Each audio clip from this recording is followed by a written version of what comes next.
noise. I don't know whether that'll pick up or not.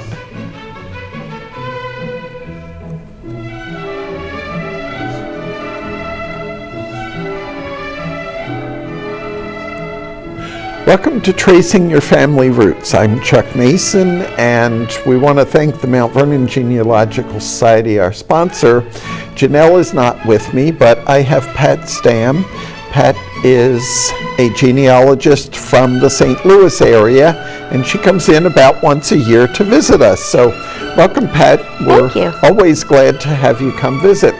And today we're going to talk about a topic that, as a genealogist, I didn't hear of until many, many years after I got into genealogy, and that's the government documents section of a number of libraries. So, what are government docs?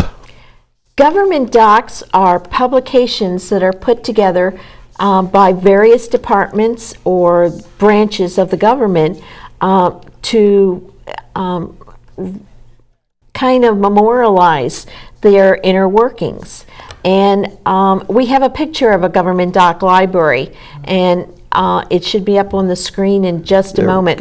This is just the hallway between the various shelves at the University of Missouri at Columbia, which is a large government docs library. As you can see, there's all sorts of books and pamphlets and everything else on that, and we'll talk about that in a minute. So would things like my great-grandfather's pension file be a government doc? No, that's a misnomer, because government docs were recreated from the pension file. Yes. So they may have a listing of all of the veterans who served in World War I, World War II, but it is not the actual pension files. Those were internal documents. Another good internal document is the census form, what we see today.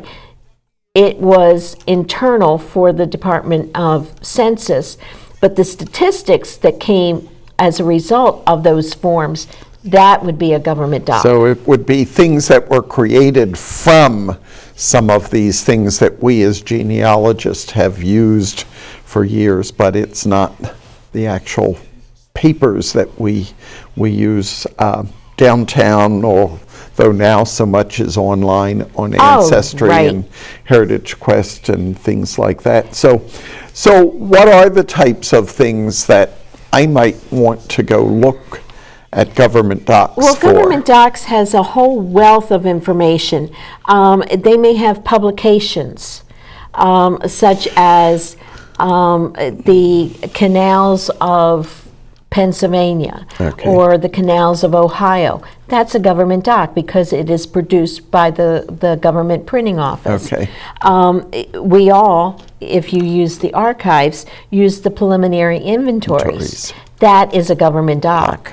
So they do posters, they do pictures, they have all sorts of publications, whether it be in paper, sometimes it's on microfiche. Those old-fashioned microfiche. Yes, my least favorite form to look at, because I always end up trying to move the screen across, but in reality I end up moving it at a diagonal or a screwy pattern, and then I'm lost and I can't find the... Well, and now what they're doing is they're starting to put government docs as such online, so you can get them through Google Books or Haiti Trust, or even Internet Archives. So it's really good stuff that you can get to. And of course the main National Archives website does have a lot of those publications, like you're talking the preliminary inventories and the inventories and things. They have put a lot of those up on their website, but that's just the tip of the iceberg, is what you're telling us. Yeah, it is. And even if you want to get started with government docs, you can use social media. There's stuff that the various departments will publish in their Facebook, on YouTube, on all sorts of things like this. And so it's a good way for you to get started. Okay, so I guess the first question is, how do we go and find a library that's going to have government documents? Is it only a federal government library that's going to have these? No, that's the really great thing about it. Our next slide shows us the Federal Depository Library Program, and it is it has their own web page, okay, like this.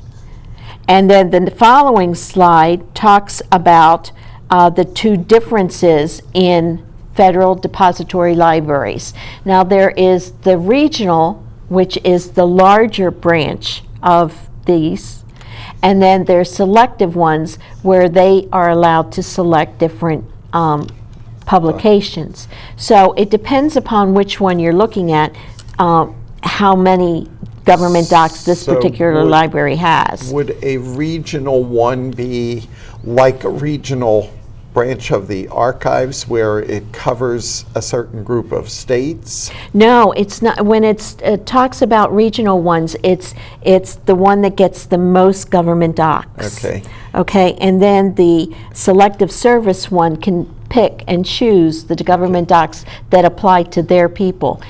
Like in Missouri, since I'm so familiar with it, we have several branches. The largest library, of course, is at Columbia.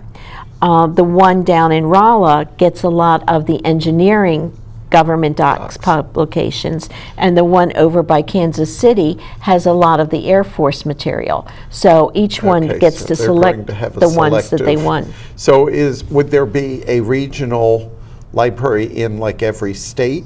There's usually a regional library in every state. Some states are a little bit, they share a regional library. Delaware is a prime example. Since you were from Delaware, that comes to mind. Yes, but the easiest way to go there is to go onto the GPO website, and that's our next slide. And it's gpo.gov, and as you can see, the top portion has a bunch of press releases, but then at the bottom they have these little squares, and the bottom square says select a government doc. And if you select the next slide, go to the next slide, it shows a map of the United States. And that makes it so much easier because all you have to do is point to your state and it comes up. Now, I ended up pulling up for Maryland and Virginia yesterday, and Virginia has 31 government docs libraries across the state, and the selective service one, selective library, is right down the road here at George Mason University. Okay, so it's not that far away. It's within Fairfax County, and right down the road from our own Virginia room, so it would not be that far for people who were watching here in Northern Virginia to find it. Yeah, so. And then in Maryland, of course, the big one is up at College Park, Maryland. Okay, the University of Maryland. Okay, and they have fewer branches. They only have 21 branches. But they're all over the state, and you can pick the area that is closest to you. And usually it will link into a website that will tell you about the kind of documents that they have. So, with this, you have to be selective, or you have to look for, know what you're looking for, to go and find the closest library that's going to have what you want. Well, we have some examples, okay? The key on government docs is that as genealogists, we learn to use surnames. Can't do that here. One of the things that it goes into is more topics, okay? And one of the things you have to do is keep the one question in mind. How did my relative interact with the federal government? Here's an example, our first example. This is an example of, did your relative, was he a contractor for the federal government? And they have these large massive books with all of the contractors and what kind of projects they did throughout the federal government. And we see that. So these would be people who are not necessarily government employees? They are not government Okay. employees. Okay. Okay? This is the key on this is all government docs do not have just government employees in them. So you have different types of information depending upon the agency and the type of information that they collect. Okay, another example we have here is, did your relative live in a historic home? They have publications of this one, and here's the slide for this one. As you can see, it has some pictures of the historic homes as well as blurbs about the historic homes. So these were published on a yearly, at times, basis, and you may be able to find a little bit of your house history in these. Okay, and so this would probably be something different from the historic register that registers buildings that are historically Well, it depends. valuable? It may be a historic home for your area, Okay. but it also may be on the government historic register, so you'd have two levels. Okay. So when we go to a library, we have to know what kind of system they use for storing things. Dewey Decimal System, Library of Congress system, do they make up their own? So what would we encounter in a government docs library? That's the hardest part of it. A government docs library consists of what they call SUDOC numbers, okay? And I know. We have the Dewey Decimal, we have the Library of Congress, and now we have SUDOC numbers. Some of the libraries have started to use their own Dewey Decimal or Library of Congress number, but for the most part, you will see a SUDOC number, and it's more than we have time to go into of splitting it, but it talks about the agency and then the sub-agency and whatnot. And many of these SUDOC numbers you can locate off of the Library of Congress, or just put in SUDOC numbers, and there's a web page that will explain it. Okay. Piece by piece by piece. Okay, so say I have not a clue whether I have anybody who interacted with federal government, or I have one case. I have a great uncle, and he was a dead ringer for Harry Truman. I wish I had a picture of him. And unfortunately, I don't, because he and my great aunt did not have any children, and nobody in the family that I know, when I got into genealogy, had a picture of him. But he used to tell us the story that when Truman was in Philadelphia, like riding in a parade or anything, he was actually filling in for Truman. He was a double. And of course, then, when Truman would interact with people. So one of the things that I did was I wrote to the Truman Library. I finally decided I want to see if there's anything that proves this story was true. Because I was a teenager, probably 16 or 17 the last time I heard the story. And so I wrote to the Truman Library, and I explained to them what I was looking for, and they said, well, we'll check. And they came back a couple days later and said, we can't find anything to prove or disprove that. That's really something you probably need to talk to the Secret Service about, which kind of made sense to me.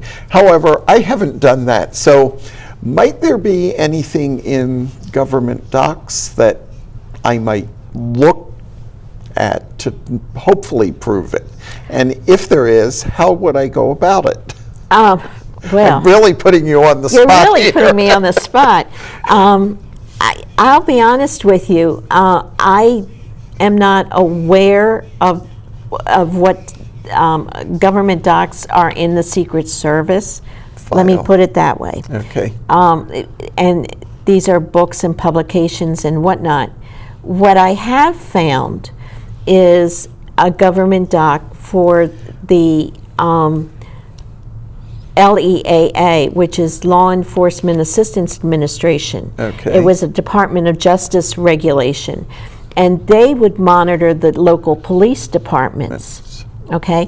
One of the things that they ended up doing is they collected information on all sorts of police accidents or killings or whatever, and they put these into a report that is published as a government doc. Okay. Now, one of the things that ended up happening with this one is it did not have the names as such of the police people involved, but it did have the locations and the dates. Okay. So if the Secret Service had certain complaints, if they followed the same similar pattern, they may have a booklet that would say, well, the president was here at such and such a time, and we did XYZ. It may not say your uncle's name, but, and I am not sure, but that's an avenue to explore.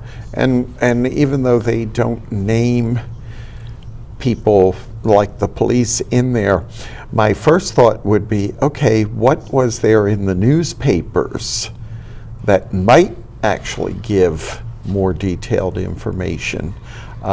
You know, I always tell people I love living in that my ancestors and my father's side lived in small communities because there's lots of details of things in newspapers, not as much in the big city. You know, my mother's side of the family mainly in Philadelphia. So, well, I think one of the things that we fail to realize is how much information the federal government at all branches collects. I mean, the congressman, and this is the case of right now, but early on, the two congressmen and the representatives for the state were the way for the people to get compensation for something that ended up happening. The early papers from the Congress are over there on the Library of Congress, A Century of Lawmakers. They can go on and do some searches. But the great thing about this is some of the stuff that they have in there would give all sorts of detail.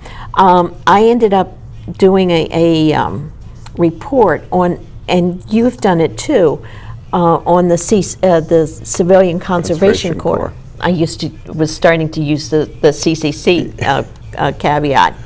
But the key on that one was that a young family, their children were out playing, and at the time they found something down by the river, and they threw it, and it was a part of an old bomb, and it exploded.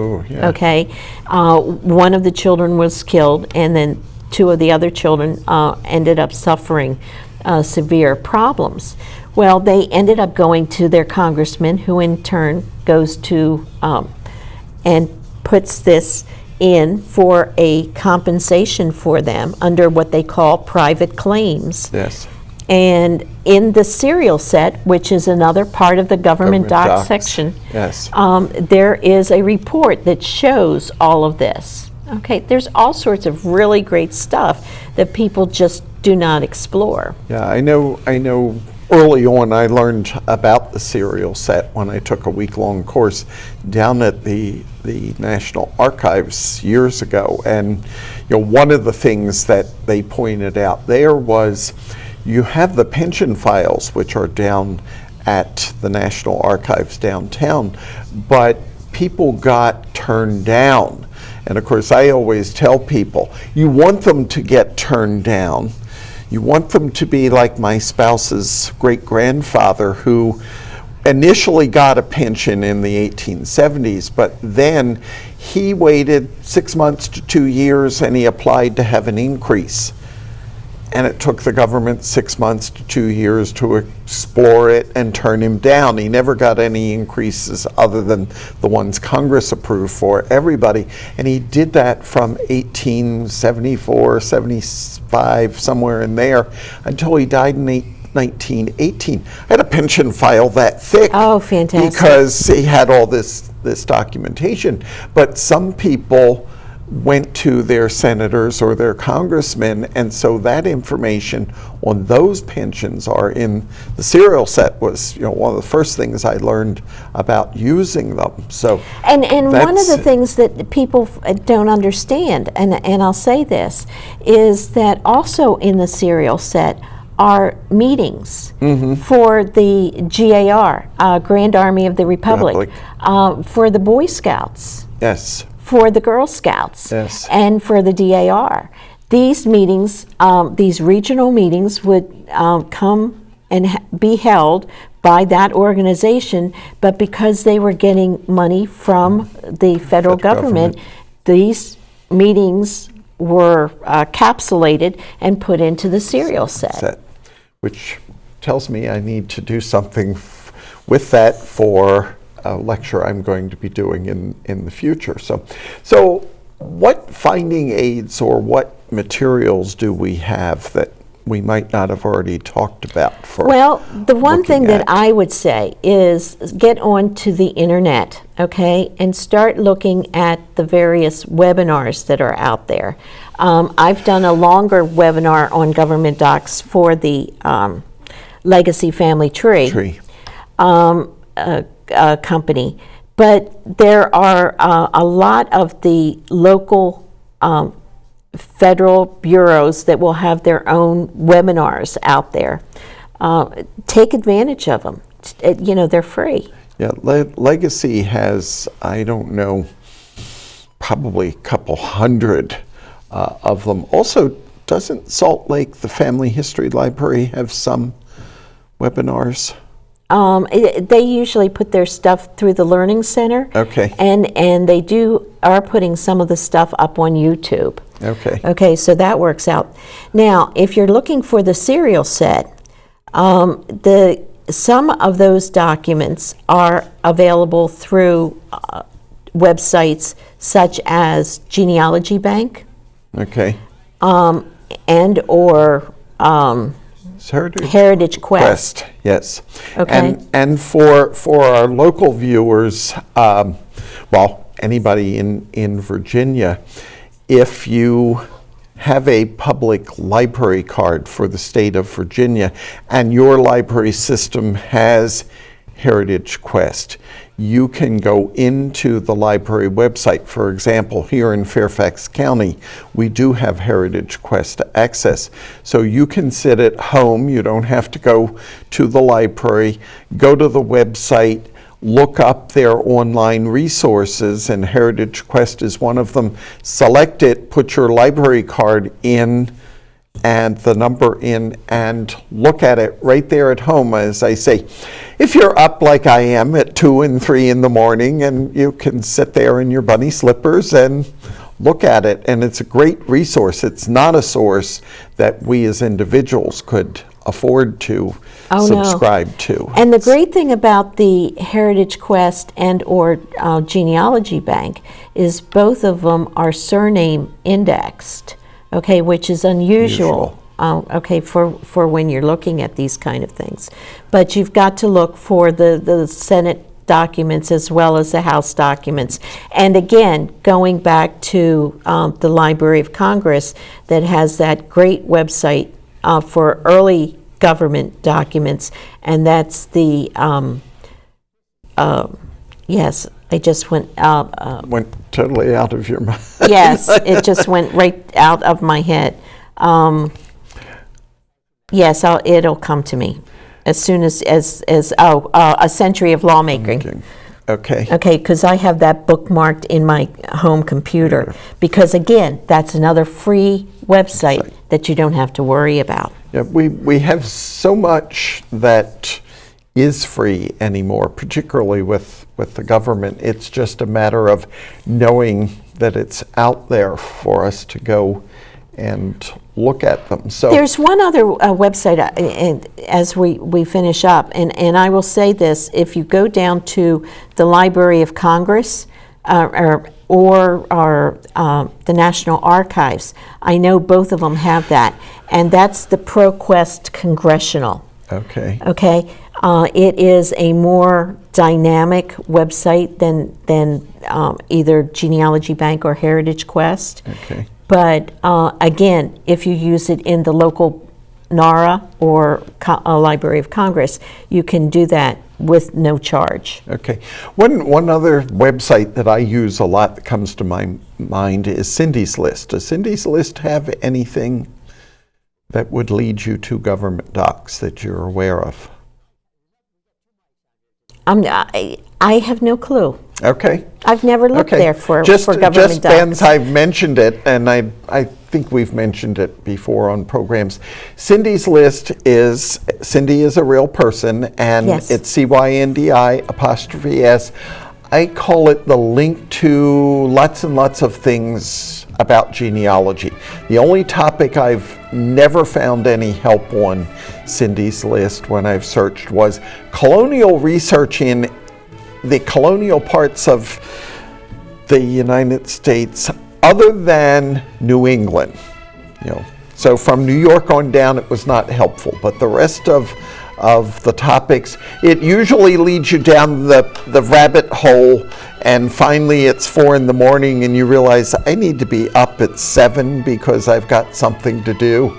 And so Pat, we're just about out of time. I really appreciate you coming in from St. Louis and visiting us every year. We hope that you continue to do it many, many more years, but it's always good to have you come in and present topics for us. Thank you so much. I have so much fun doing this, and please understand that government docs are a wealth of information.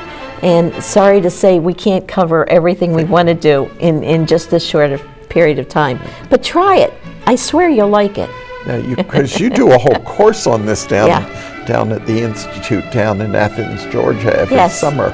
So No, every 2 years. Oh, every 2 years. Every 2 Okay. years. So we'll be there this year. So Okay. anyway, have a great Okay. one. Thanks so much for having me. Thanks for coming. And we just kind of talk until the credits come up. Yeah. So, yeah, I'm doing, actually, I have finally, after several years, I've not done any new lectures. I did one on vital records, which